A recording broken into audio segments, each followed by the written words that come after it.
মাশাল্লাহ, দেখেন ভাই, ইট টানার কি অসাধারণ টেকনিক।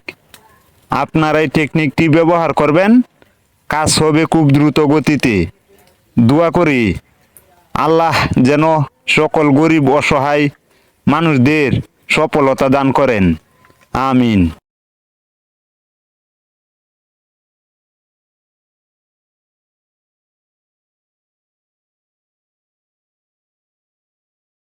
মাশাল্লাহ, দেখেন ভাই, ইট টানার কি অসাধারণ টেকনিক।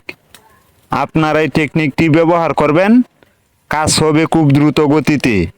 দোয়া করি আল্লাহ যেন সকল গরিব অসহায় মানুষদের সফলতা দান করেন। আমিন।